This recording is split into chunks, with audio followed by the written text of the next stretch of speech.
السلام عليكم مشاهدين الأعزاء الغاليين، المتتبعين قناة الشهيوات سهلة مع أم ملاك. كنرحب بكم، كنتمنى تكونوا بخير وعلى خير. الله يخطيكم عليا، الله يفرحكم. هنا جيتكم بواحد المسمنات زوينين على حقكم وطريقكم، معمرين بالبصله والكفته والفلافل وواحد الخضيره اللي سهله وبسيطه. كنتمنى تتبعوا هذا الفيديو حيت مهمه بالنسبه لكم. كانت عندي واحد الكوموند لواحد الكليانه عزيزه عليا وبغيت نشاركها معكم. كنتمنى نكون في المستوى. بسم الله على بركة الله. عندي هنايا البليدون وعندي دقيق من النوع اللي زوين.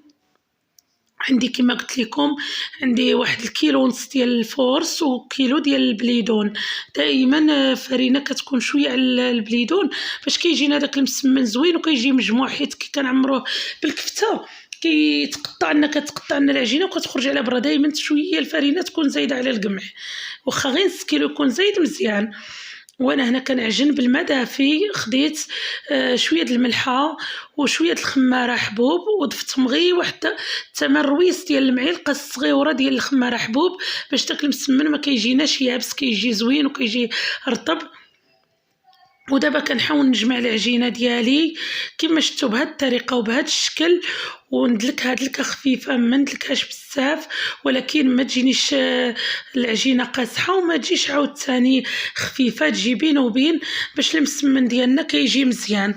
وانا كنشكركم على المتابعه ديالكم وعلى التشجيع وعلى الدعم. كنشكر البنات اللي عاد انضموا للقناه، كنقول لكم مرحبا بكم عند اختكم حدهم، ومرحبا بكم في القناه ديالي. والله يخطيكم عليا وبارك الله فيكم، والله يجازيكم بخير الاعمال يا ربي امين. والله يخطيكم وبارك الله فيكم على التشجيع ديالكم وعلى الدعم. وكنتمنى من الله هذا الفيديو تلقاكم في احسن الاحوال يا ربي امين، وتكونوا بخير وعلى خير. هنا من بعد ما جمعنا العجينه ديالنا غادي نخليوها ترتاح. غطيتها بواحد الكيس بلاستيكي وخليتها ترتاح، ورجعت هنا بسم الله. غادي تشوفوا معايا الخضره اللي موجداها، كميه اللي غادي نطيب 2 ديال المقلات حيت انا نبغي المسمن ديالي عامر. انا وضعت الزيت، واحد الكميه ديال الزيت في المقله حيت ما غاديش نديرو الشحمه. هاد الكليانه ديالي احترمت الراي ديالها وما درتش الشحمه، ما بغاتش الشحمه، بغات هاد المسمن معمر بالخضره وبالكفته. وان شاء الله يا ربي نكون في المستوى وانا كنقدم لكم هاد الفيديوهات. ولهلا يخطيكم عليا يا اغلى ناس ويا اعز متتبعين ديال اختكم حدهم.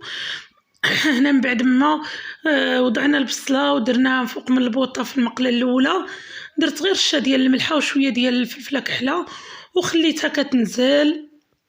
رجعت للمقله الثانيه، هاد المقله غير صغيره، هاد المقله ماشي كبيره بزاف. شويه ديال الملحه وشويه ديال الفلفله كحله ونرجعوها طيب فوق من البوطه حتى هي. وهذه هي الخدمه ديالنا، وبغيت نشارك معكم كل صغيره وكبيره. والله يخطيكم عليا، بارك الله فيكم، الله يجزيكم بالخير والله يفرحكم. والله يخطيكم عليا، الله يرحم الوالدين على على الاشتراك ديالكم في القناه وعلى التتبع ديالي. وبارك الله فيكم ويجزيكم الله بالخير ان شاء الله. هنا غادي نغطي كما شفتوا معايا، غطيت المقيله وغادي نخلي ديك البصيله حتى كتنزل مزيان عاد، وكنضيف لها عاوتاني الفلافل باش كطيب لنا ديك البصيله وكترخى وكتجي زوينه. وهذه هي الطريقه ديالي في توجد المسمن عامر. ولكن هاد المره السيده احترمت القرار ديالها، بغات كدير غير الكفته، ما بغات لا شحمه لذا ما كتقدش عليه. وهنا وجدت انا، هذه هي الخدمه ديالي. كما كنعرفوا جميع الخدمه ديالنا كتكون شويه مزروبه باش نوجدوا الكوموند ديالنا في الوقت. وهنا غادي نشحر هاد الفليفله مزيان حتى غادي تنزل هي وديك البصيله عاد، وغادي نضيف عليها الجزر اللي انا فرمته. الجزر ما بغيتش الزروديه، ما بغيتش نديرها هكاك غير محكوكه، بغيت نفرمها باش ما تقطعليش الحشوه ديال ما تقطعليش عفوا العجينه ديال المسمن. حيت شويه الكفته كتبقى مكركبه، وهذيك داك المشكل ديال الكفته ملي كتبقى مكركبه كتقطع لنا العجينه، الا ما كانتش مخدومه مزيان كتقطع لنا العجينه ديالنا. هذا علاش بغيتنا هكا الحويجات يكونوا رقاق باش تجينا الحشوه زوينه وتجي منسجمه مع بعضياتها. هنا غادي نخلي المقله ديالنا حتى كتنزل ديك الفلفل مع البصله، وانا هنا اعتمدت ندير المغطى ديال الطاجين باش تنزلنا. وهنا خديت وريقات سموسه واحد الربعه ولا هكاك 5 وغسلتهم وخليتهم نشفوا. هادو هما راني وجدتهم غادي نضيفوهم، كيعطيونا واحد المذاق زوين، كيعطيونا نكهه زوينه الحشوه ديالنا، سواء حشوه ديال البريوات او هكا مسمن عامر، كيعطيوه واحد المذاق اللي زوين بزاف. وهنا كنحاولوا كل مره كندوزو كنحركوا هكا الفلافل مع البصله باش ما يتحرقوناش مع الجناب ويبقاو في الوسط ما يطيبوش. ونعاود تاني كما كان نقابل المقله الاولى المقله الجوجه خصني نوجد الكوموند ديالي في الوقت. هاد الكوموند خصو يوجد مع 6 ان شاء الله، ووجدتو للكليانه ديالي ومشات فرحانه. وانا كنشكر الاستاذه ديالنا، كنشكرها بزاف، كنشكرها وكنقول لها شكرا بزاف على الثقه، وشكرا بارك الله فيك ولا عليه خطيك وبالصحه والراحه. هاد الكوموند دابا من بعد ما نزلت لنا الفليفله مزيان قسمت الخيزو ديالي على جوج. هنايا الخيزو فرمته في الهشوار. ما بغيتش نطول عليكم لا فيديو، بغيت لا فيديو تكون خفيفه ظريفه على قلوبكم. وإلا عجبتكم البنات لا فيديو وعجبكم هاد الوصفه اللي وجدتها لكم، ما تبخلوش عليا بلي كومونتير ديالكم وبلي لايك كيهموني، وما تبخلوش عليا من البارطاج باش القناه تزيد توصل. وشكرا بزاف، شكرا على المتابعه ديالكم وعلى التشجيع وعلى الدعم كاملين. لي كومونتير ديالكم قريتهم وعجبوني وفرحوني، وكنطلب من الله سبحانه وتعالى يفرحكم ويدخل عليكم الفرحه لديوركم، لا نتوما لا وليداتكم. كنشكر الناس اللي كيتابعوني داخل المغرب او خارج المغرب، كنشكر خوتنا الجزائريين، كنشكر خوتنا العرب فين ما كانوا، وكنشكر الناس اللي كيتواجدوا داخل المغرب او خارج المغرب. كنشكرهم وكنقول لهم شكرا بزاف. لخوتنا الجاليه المقيمه بالخارج شكرا على الدعم ديالكم، على التشجيع. هنا كما شفتوا معايا من بعد ما نزلت لنا الخيزو مع البصله والفلافل، دابا راني قسمت الكفته على جوج وكنحاول هكا نمعسها مزيان باش تنفتح وتدخل مع الخضره وطيب لنا وتجينا زوينه. كنحاول ما بدي ليها ما بدي هنايا. الله يحسن العوان، الخدمه راها شي حاجه زوينه، ولكن في نفس الوقت خصها العوين. والله يعاوننا ويعينكم حتى نتوما يا ربي، ويكون معنا ومعاكم. وشكرا بزاف ولا يخطيكم عليا. صدقوني البنات هاد المسمن جا زوين، تقدروا ديروه تحتفظوا به في المجمد ملي يجوا عندكم ضياف او هكا في العشيه بنادم يعجز على العشاء، يجبدوك 3 ولا شحال ما كنتو افراد الاسره ديالكم. الله يخلي لكم الوليدات، جبدوا واحد 3 ولا 2 وكتسخنوهم فوق من البوطه مع بريريداتاي مخيرين للعشاء، وجبه كامله للعشاء ولا هكا الكوتي في العشيه، ولا جاو عندكم ضياف وبغيتو تقدموهم ليهم راهم كيفرحوكم زوينين. انا هنا درت العطريه، اختاريت التوابل. عندي هنا فلفله حمراء، عندي الكمون، عندي سكينجبير، وعندي فلفله كحله وشويه الخرقوم. ضروري من الخرقوم البنات كيعطينا لون زوين وكيعطي داك اللون فن المسمن ديالنا. وما تكثروش الفلفله حمراء، الفلفله حمراء راه غير كتضيع لنا المسمن، ما كتعطي حتى شي نتيجه. نديرو غير القياس اللي جينا مع الماكله ديالنا. وهنا راني كنحاول نحرك هاد المقله والمقله الاخرى باش ندخل هذيك التوابل، ندخلها في الكفته وفي هذيك الحشوه. وسمحوا لي بزاف، سمحوا لي حيت العيا الصوت ديالي راه عيان شويه، سمحوا لي مع تماره والعيا. وهذا علاش كنقول لكم شجعوا اختكم حداهم باش توصل. وان شاء الله يا ربي الا ربي سهل وصلت هاد القناه غادي نبقى نصور لكم الفيديوهات اللي مزيانين كما راني كنصور معاكم. يكون عندي واحد الوقيته، يكون عندي واحد المدخول اللي نكون بعدا مكافيه به مع وليداتي، وديك الساعات نبقى نصور لكم الفيديوهات. هنا خديت المعدنوس، صدقونا البنات المعدنوس كيجي روعه في هذا المسمن، كيعطيه واحد النكهه، ولكن المعدنوس هو اخر حاجه تضيفوها. الحشوه خصها تنشف من الماء، ما يبقاش فيها نهائيا. الا بقى لنا الماء البنات في الحشوه ديال المسمن راه كيقطعها وكيقطع لنا المسمن وما كيجيناش المسمن حتى لتما. بصح الا كانت الحشوه معلكه وطيبه مزيان وزوينه راه كتطلع لنا الخدمه ديالنا مزيانه ومعقوله. وانا كما شفتوا هاني استمرت بهذه الطريقه. دابا هنا غادي نزيد الزعتر، حتى الزعتر كيعطينا واحد النكهه اللي زوينه بزاف. المملحات ديالنا كما بغاو يكونوا.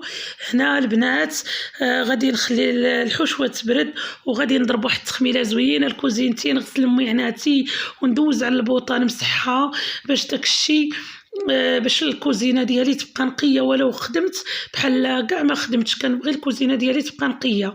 ودعيو معايا البنات بالصحه، وحتى انا كندعي معاكم والله يخطيكم والله يفرحكم. شوفوا الحشوه كي جات زوينه. راني قلعت هذوك الوريقات ديال سيدنا موسى قلعتهم حيدتهم. ونفس المشكل عاوتاني غادي نحيد الوريقات الاخرين وغادي نحك شويه الزعتر بين يديا هاد المره، وغادي نحرك الحشوه ونخليها تبرد على جنب ونمشيو باش غادي نقطعوا ان شاء الله المسمن ديالنا. من بعد ما غادي نخمل الكوزينه ونجمعها عاد غادي نمشي نقطع المسمن ديالي ونكمل معكم ان شاء الله بحول الله التتمه ديال الفيديو ان شاء الله. كما شفتوا معايا من بعد ضربت واحد التخميله زوينه الكوزينه ديالنا البنات. ما نساوش واخا نطيبوا تكون الكوزينه ديالنا نقيه. الكوزينه هي كل شيء. هنا ضفت واحد الزليفه فيها شويه ديال البليدون، وضعت فيها واحد الكيس ديال الخماره ديال الحلويات، خماره من الوزن ديال 8 غرام او 7 غرام على حسب الميزان اللي بغيتوه. وهاد السميد اللي شفتوني وضعت فيه خماره حمراء، هاد الفينو عفوا او بليدون، هذا راه بيه كتجينا المسمن ديالنا مورق. ولو كيكون عامر كيجينا المسمن ديالنا مورق وكيجي زوين بزاف. وكنتمنى من الله تجربوا هاد الطريقه المسمن ديالكم ويجيكم زوين كما انا كيجيني زوين وكيبغيوه الناس كيحمقوا على المسمن عامر. حتى نتوما تجربوه وين اللي عجب ديالكم. والثمن ديال المسمن ديال الكفته راه كيدير 5 دراهم، والثمن ديال المسمن عادي كيدير 3 دراهم ونص على حساب البنات. راه ماشي غليت المسمن ولا غليت عليكم. هذه نقطه غادي نقولها لكم دابا في الفيديو مادام جبدنا الثمن. هنا من بعد ما كملت التشكيله ديال الكويرات ديالي ديال المسمن غادي ندهنهم بشويه ديال الزيت باش ما يديرولناش هذيك القشره، ونغطيوهم وعاد غادي نبداو نخدموا. وغادي نقول لكم علاش زدنا في المسمن. انا راه ما زدتش بزاف، المسمن خاوي الملوي زدت فيه 10 دورو وشي حاجه ماشي ياسره. ولكن الزيت راهم غلاو علينا بزاف. الزيت راه وصلت من 80 درهم حتى ل 85 درهم. وكما كنعرفوا جميع حنا كنخدموا باش كيشتنا شي حاجه باش كنصرفوا على وليداتنا. وهنا كنوجه تحيه كاع النساء اللي في هذا المجال، كنوجه لهم تحيه حاره، كنقول لهم صبروا خدموا معنا ما نديروا. هذه هي الدنيا ضروري خصنا نصبروا فيها. وكما قلت لكم البنات علاش زدت ديك 10 دورو، قسما بالله الا كل شيء غلا. القمح اللي كنخدم به مزيان من نوع مزيان والثمن ديالو شويه غالي. راه الثمن كنشري 25 كيلو ب 3000 ريال، 3032 باش كنشري الشكاره ديال القمح 25 كيلو كنديها ب 3200. على حسب الناس اللي كيعرفوا حنا هنا المنطقة الشرقية كنحسبوا بالالف، راه كدير 15000 حتى 16000 فرنك 25 كيلو. راه علاش هاد الزيادة كانت في المسمن غير 10 دورو زدنا فيه، كنت كندير له 2.5 درهم الملوي، ولكن دابا درت 3 دراهم باش شيت لي غير ديك 10 دورو في الحبة. الله يجعل شي بركة. هنا كما شفتوا معايا هادو هما 2 مقلات، وراه غادي يعمروا لي الله واحد 19 حبه. راه ما يعمروش بزاف البنات، حيت انا كنبغي المسمن هكا عامر باش نرضي لي كليون ديالي كما هما كيتيقوا فيا. حتى انا خصني نكون عند حسن ظنهم، ما خصنيش نخيب كما قال الخدمه ديالي معاهم. حتى انا ما نخيبش ثقتي اللي كيتيقوا فيا، الثقه اللي دايرينها فيا ما خصنيش نضيعها. ودابا غادي نستمر بهذه الطريقه. هانتوما كما كتشوفوا هنا خديت الطويبله ديالي وريحت، حيت ما نقدرش نخدم كاع هاد الكميه بالوقفيه. هاد الخدمه راها شويه صعيبه، وهذا علاش كنطلب منكم تبارطاجيو لي القناه وتعاونوا مع اختكم حدهم. هنا كندير شويه ديال الزيت وكندير واحد الرشه ديال هذاك القمح مع سميتو مع الخماره، باش ملي كنديروا المسمنات ديالنا كيطيبوا كينتفخوا كيجيو زوينين. وصدقوني البنات راهم جاو عامرين، حتى بقات الحشوه كتخرج معاهم، جاو زوينين بزاف وجاو لذاذ. المهم هما جاو مخدومين بواحد الطريقه كما شفتوا معايا اللي زوينه بزاف. وكنتمنى من الله تشجعوني وتوصلوا هاد لا فيديو الى عجبتكم الطريقه في تحضير المسمن المعمر او الرغيفات معمرين كلها. وكي كيقول لهم ما تبخلوش عليا، عافاكم البنات تبارطاجيو هاد لا فيديو مع الاصدقاء والاحباب والعائله باش تعم الفائده. انا كل ما كنطوي الطويه كخصني ندير الحشوه باش تجيني تجي المسمن كله معمر، ما تجيش جهه فيها الحشوه وجهه ما فيهاش. خصني المسمن ديالي يجي يحمر الوجه. وانا هنا غادي نستمر بهذه الطريقه حتى نكمل الكميه اللي عندي. انا هنا راني درت شويه عامر، درت 19 عامره للسيده، وهي كانت دارت الكوموند على 20، ولكن للاسف جاتني حبه ناقصه. ماشي مشكل، السيده تفهمت وبقاو واحد 4 درتهم مسمنات عاديه لوليداتي باش يشربوا لاتاي. وغادي نقول لكم نتلاقاو ان شاء الله باش غادي نطيبوا هاد المسمنات. ما بغيتش نطول عليكم لا فيديو بزاف، وريتكم الطريقه ديال التعمار. ودابا غادي نمشيو ان شاء الله نكمل انا الكميه اللي راني باديه فيها، ونمشيو باش نطيبوا المسمنات ديالنا. تشوفوا الطريقه باش غادي نطيبهم.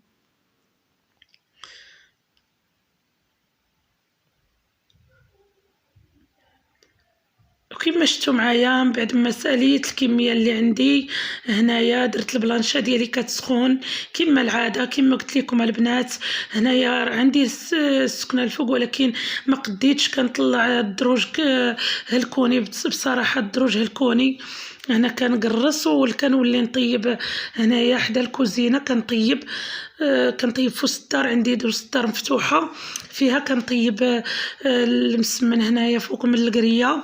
هنا من بعد ما سخنت البلانشه كنحاول نقد الكاميرا باش تشد مزيان. خليت البلانشه سخنت مزيان.